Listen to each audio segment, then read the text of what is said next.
Fala aí, povo de Deus, graça e paz, tudo bom? Hoje nós estamos aí para postar esse nosso estudo que era para ter ontem na escola dominical.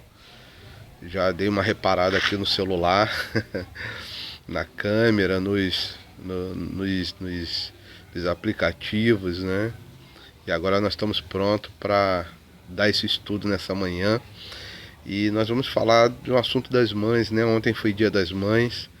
Eu quero reiterar aí o meu abraço aí para todas as mamães espirituais, mamães biológicas, mamães que são vós, mamães adotivas, não importa, todas as mamães são especiais e que Deus possa abençoar a sua vida. E nós vamos tratar e falar hoje sobre uma mamãe, né, importante, que é a mulher cananeia, né? Mateus capítulo 15, versículo 21. Enquanto você está pegando aí a sua Bíblia, está abrindo aí, que você possa estar acompanhando, para você poder acompanhar aí o estudo comigo. Eu quero aqui também, né, lembrar, né, que tivemos muitas mães no ambiente bíblico que foram importantes, como Joquebede, né, onde o pastor André citou ela lá na oração, né, Joquebede, Agar, né, Sara até mesmo, Raquel, muitas mães que na Bíblia que nos deram exemplo, que deixaram para nós um grande legado de fé. E essa mulher cananeia também deixou um legado de fé na nossa vida. O texto bíblico está lá, como eu falei, Mateus capítulo 15, versículos de 21 a 28. Então olha o que diz a palavra de Deus. Deixando aquele lugar, Jesus retirou-se para a região de Tiro e de Sidom. E eis que uma mulher cananeia natural daquelas regiões veio a ele clamando: Senhor, filho de Davi, tem compaixão de mim. Minha filha está horrivelmente tomada pelo demônio. Ele, porém, não lhe respondeu qualquer palavra. Então os seus discípulos, aproximando-se, disseram: Manda essa mulher embora, vem gritando atrás de nós. Ao que Jesus replicou: Eu não fui enviado senão as ovelhas perdidas da casa de Israel. Chegou então a mulher e o adorou de joelhos suplicando: Senhor, ajuda-nos, né? Ajuda-me.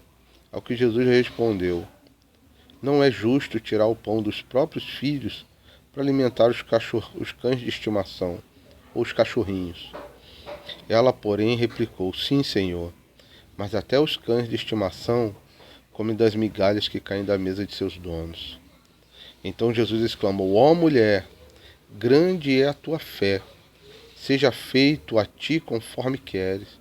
E naquele exato momento sua filha ficou sã, isso ela ficou curada, né? Abrindo o estudo aqui, né? A minha colinha do estudo é bênção.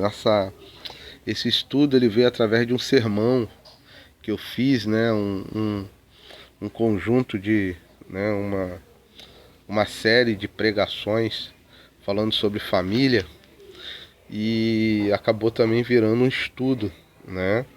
Acabou virando um estudo esse sermão, né? Falando sobre a mulher cananeia, uma mãe fora dos padrões, né? Uma mãe fora dos padrões.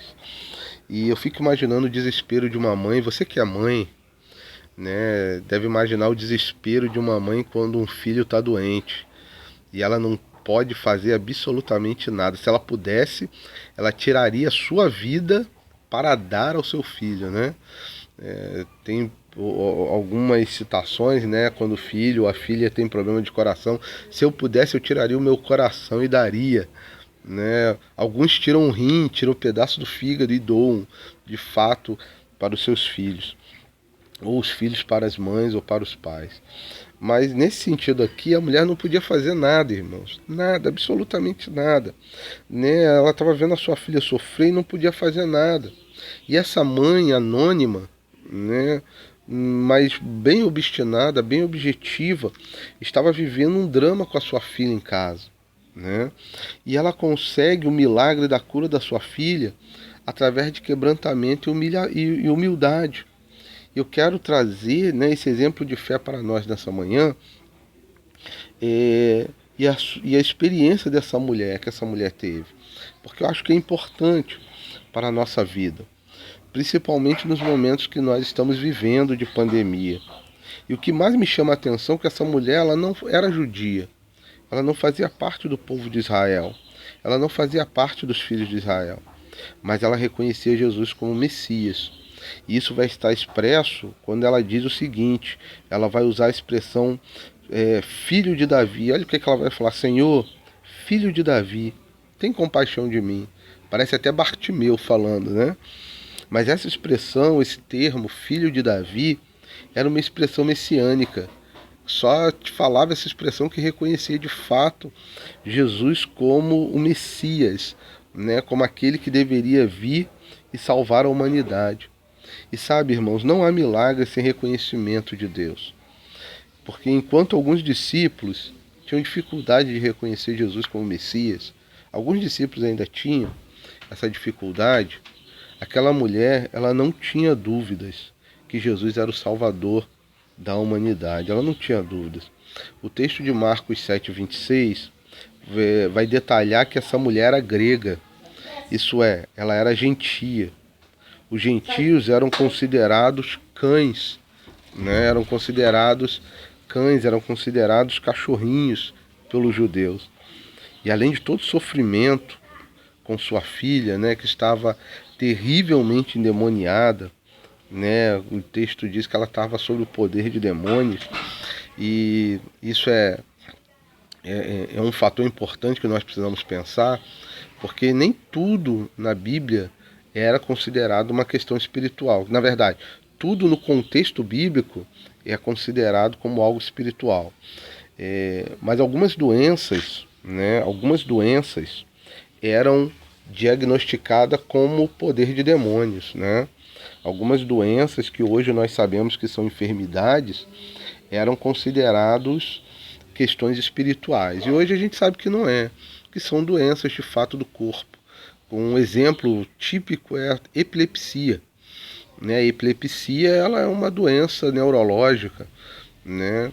Pode sim, através dessa doença, o inimigo entrar em ação na vida das pessoas, trazendo opressão, mas não significa que ele está dominando a vida dela, né?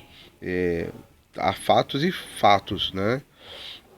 Então essa mulher, ela fala: minha filha está terrivelmente endemoniada, a gente não sabe qual era a situação verídica dessa menina, mas a gente sabe que havia uma influência maligna, que havia uma influência de opressão sobre a vida desta menina. E os gentios, quando estavam sob forte pressão, coisas que eles não podiam resolver, o que eles faziam? Eles iam procurar os deuses deles, os deuses romanos, os deuses gregos.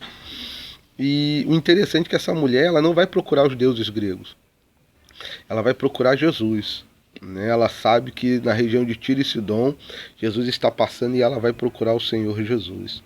E o mais interessante, irmãos, é que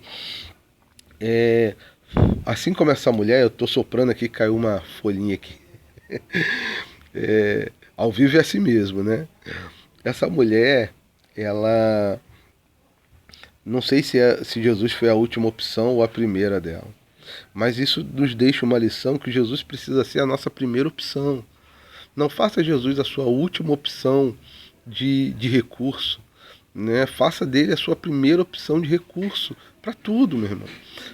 Antes de ir no médico, antes de resolver alguma coisa no banco, antes de resolver alguma coisa na justiça, antes de resolver alguma coisa com seus filhos, com a sua filha, faça de Jesus o seu primeiro recurso, né? Aquela mulher, ela foi procurar Jesus, eu não sei se foi o primeiro ou o último, mas como aquela mulher do fluxo de sangue, por exemplo, Jesus foi o último recurso dela, né? Faça de Jesus o seu primeiro recurso. Não procure, né, Jesus depois que tudo der errado. Procure ele antes, ore antes, né? Busque antes de fazer e tomar qualquer decisão. E a primeira lição que nós, né, aprendemos dessa mulher, são 3 lições que nós aprendemos com essa mulher. A primeira dela é que nós não podemos desanimar com o primeiro não. O primeiro não de Deus, né? Jesus não responde àquela mulher. A resposta dele é um silêncio velado que incomoda talvez os discípulos, incomodou até os discípulos. Os discípulos ficaram incomodados com o silêncio de Jesus. Aquela mulher não. Aquela mulher não ficou incomodada com o silêncio de Jesus, não. Não é dado nenhum motivo, né? A gente pode até pensar em alguns fatores, alguns fatores daquela época, alguns fatores culturais, alguns fatores étnicos, alguns fatores de políticos, de gênero, alguma coisa nesse sentido, né? Mas muitas coisas vão sugerir muitas razões para Jesus não ter respondido àquela mulher, para ele ter ignorado o seu primeiro pedido. E em nenhum segundo Jesus afirma, né? Num segundo momento, Jesus vai afirmar algo que poderia talvez deixar aquela mulher mais desanimada ainda. Ele vai falar: não é justo tirar o pão dos filhos e lançá-lo aos cães, e lançá-lo aos cachorrinhos. E mesmo depois de ter recebido uma resposta negativa, ou que parecia negativa, aquela mulher, ela tem uma atitude inusitada. Ela se ajoelha e adora ao Senhor e fala assim: Senhor, por favor, me ajude. Sabe, irmãos e irmãs, aquela mulher, ela clama por socorro. Junto com a sua submissão, ela pede novamente e continua desafiando, né, o favoritismo, né, que os milagres eram para os filhos de Israel, mas ela reconhecia Jesus como Salvador da humanidade. E aqui vai se concentrar toda a força dessa história. A mulher, ela não é intimidada por uma resposta negativa. Ao invés dela ser intimidada, ela corajosamente reformula a resposta para Jesus. Ela fala: eu sei, Senhor. Também os cães, eles comem das migalhas que caem da mesa dos seus donos.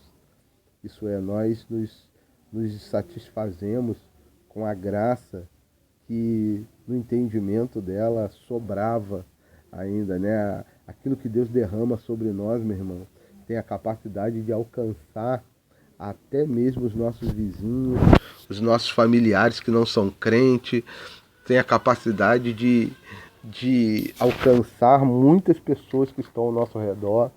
A graça de Deus, ela é tão grande, tão abundante, que ela alcança todos ao nosso redor. Parece como migalhas caindo da mesa, como se estivesse sobrando alguma coisa, né? Mas é porque a graça é grande, na verdade não é sobra. Na verdade é graça sobre graça que o Senhor derrama sobre nós. E a resposta dela se move além das barreiras, né? A sua atitude se move além das barreiras cultural, religiosa, de gênero, de política, né? Para a possibilidade de que permanecem firmes nas promessas de Deus. Isso é, aquela mulher se coloca como uma pessoa que entende aonde ela está dentro do propósito de Deus, dentro da graça do Senhor. Né? Aquela mulher se coloca nisso. O clamor, o nosso clamor precisa ir além das fronteiras. O nosso clamor precisa, ó, meu cachorrinho aqui, ó. O nosso clamor precisa ir além das fronteiras, meu irmão. Precisa ir além das nossas fronteiras. Precisa ir além de tudo. A nossa forma, o nosso clamor, a nossa oração não pode parar além das fronteiras. Não pode parar porque nós estamos em isolamento social ou porque não estamos podendo ir ao templo, né? O nosso clamor, ele precisa continuar na nossa vida e na nossa história. Nós precisamos romper a barreira do desânimo, romper a barreira daquilo que nos tem tentado nos impossibilitar. O nosso clamor precisa ir além das fronteiras de qualquer coisa que venha nos intimidar, que nos traga insegurança. O nosso clamor precisa nos levar a um diálogo com Deus constantemente. O milagre só vem através de uma resposta de fé. E aquela mulher teve uma resposta extraordinária. E Jesus vai responder isso de maneira positiva. A segunda lição que aprendemos com essa mulher é que nós aprendemos que a nossa adoração, ela gera cura e traz resposta. Lá em Marcos 7,25, diz que aquela mulher se prostrou aos pés de Jesus. E a gente fazendo um paralelo com Mateus 15,25 também, diz que ela veio e o adorou, dizendo: Senhor, socorre-me. Podemos ver uma atitude, meu irmão, que nos inspira. Essa mulher encontra forças para adorar, mesmo diante de uma resposta negativa, mesmo diante do silêncio de Deus, mesmo não sendo uma pessoa que se considerava favorável à promessa. E a adoração precede o milagre. A adoração precede a cura. A adoração revela que o milagre já está operando. Deus está agindo. Ontem a nossa irmã Marli trouxe uma palavra poderosa lá em Abacuque, capítulo 1, né? E uma coisa interessante do livro de Abacuque é que, por mais que Abacuque estivesse impressionado ou desestimulado por causa da injustiça, Deus dá uma resposta para ele: Abacuque, eu estou agindo, eu estou operando. Não importa o que está acontecendo, Deus está operando, meu irmão. E a adoração, na adoração nós começamos a perceber que Deus está operando, que Deus está agindo. A resposta de Deus começa na adoração. Por isso, não pare de adorar, meu irmão. Só um adorador percebe aquilo que Deus está fazendo. Só um adorador percebe aquilo que está no coração do Pai. Por isso que na adoração, nós temos respostas de Deus. Por isso, não pare de adorar.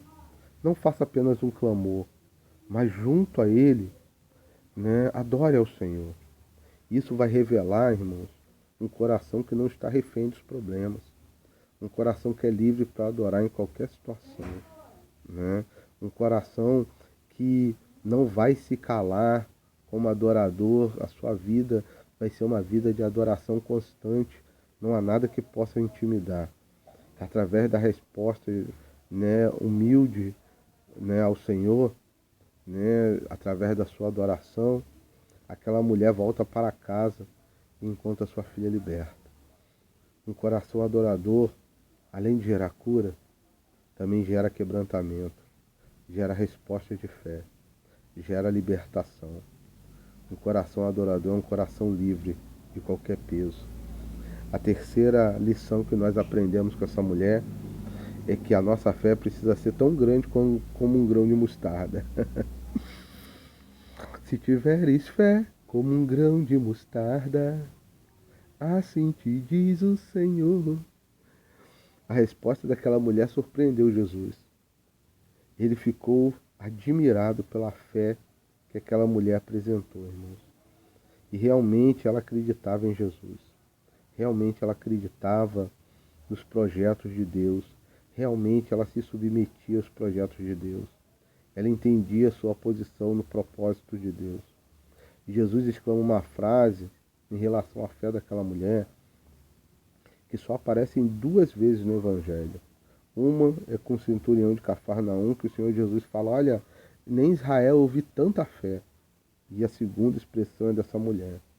E o interessante é que essas pessoas não eram de Israel, mas acreditavam muito mais em Jesus de Nazaré do que os israelitas.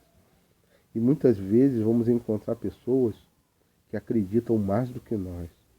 Às vezes não são do nosso aprisco.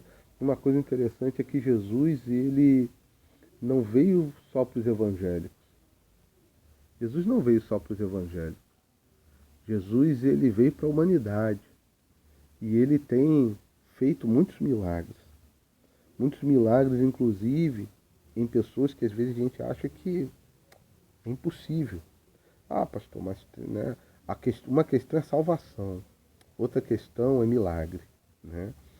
Quantas pessoas nós temos orado, nós temos visto milagres de Deus acontecer e que não são crentes, pelo menos ainda, não creem em Jesus ainda. Pelo menos como deveriam acreditar. Mas isso não quer dizer que Jesus não haja na vida dessas pessoas. E no caso dessa mulher e no centurião de Cafarnaum, é uma verdade. Muitas vezes nós vamos encontrar pessoas que acreditam mais do que nós. Estão experimentando mais milagres do que nós. O poder que opera em nós vem mediante a fé em Jesus Cristo. E essa história que nós estamos estudando aqui nos faz refletir de como está a nossa fé. Será que cremos de verdade como essa mulher que clamou e adorou como se a sua vida dependesse disso? Com que intensidade você tem buscado ao Senhor? Com que frequência você entra na sala do trono? Com que frequência você tem entrado na sala do trono nessa pandemia? Insiste em clamar e adorar o Senhor quando tudo parecer perdido. Aumente a intensidade da sua fé, aumente a intensidade da sua adoração, aumente a intensidade do seu clamor, aumente a intensidade dos seus atos de fé. Uma grande fé não aparece quando tudo vai bem, mas quando é necessário. Tem uma canção que me passou agora pela mente, que fala o seguinte, eu não sou cantor não, mas fala o seguinte: se a gente colocar a nossa fé em ação, vai dar tudo certo, vai dar tudo certo. Vai dar tudo certo, meu irmão, em nome de Jesus. Coloque a sua fé em ação nessa pandemia, coloque a sua fé em ação no seu lar, coloque a sua fé em ação. É o momento de nós colocarmos a nossa fé em ação, porque vai dar tudo certo. Eu quero concluir esse momento de estudo falando o seguinte: assim como essa mulher, nós aprendemos que não há fronteiras que nos impeçam em buscar a presença de Jesus. Não há fronteira que nos impeçam em buscar a presença do Senhor. O seu pedido de socorro hoje pode se transformar em adoração. O seu pedido de socorro hoje pode se transformar em cura. Não deixe de adorar. Não deixe de buscar a presença de Deus. Não deixe de crer, porque vai dar tudo certo. Na verdade, já deu tudo certo. O Senhor da vida é aquele que nos faz experimentar coisas grandes. Com Deus saltaremos muralhas, desbarataremos exércitos. Com Deus faremos proezas. Que Deus abençoe a sua vida em nome de Jesus. Eu quero orar por você nesse momento. Amém? Pai, em nome de Jesus, eu quero, Senhor, neste momento entregar a vida de cada pessoa aqui em tuas mãos, de cada irmão e irmã que está acompanhando esse estudo. Que a tua graça, Senhor, seja sobre esta vida, seja sobre, Senhor, este meu irmão e esta minha irmã. Pai, em nome de Jesus, eu quero, Senhor, entregar cada lar, cada coração, Senhor. Pai, que a tua presença poderosa seja, Senhor, com essas vidas, ó Pai. Toma, Senhor, essa pessoa, esse irmão, essa irmã.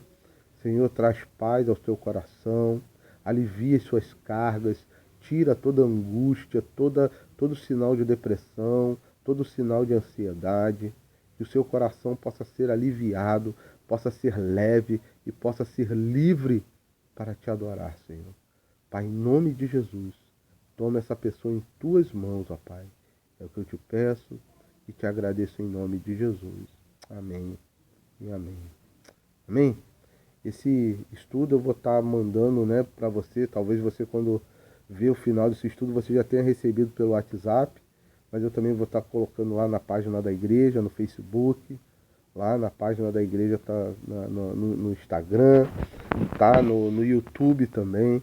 E que você possa estar interagindo conosco, fazendo perguntas, me mandando perguntas, porque eu sei que vai ser bênção de Deus para a sua vida. Amém?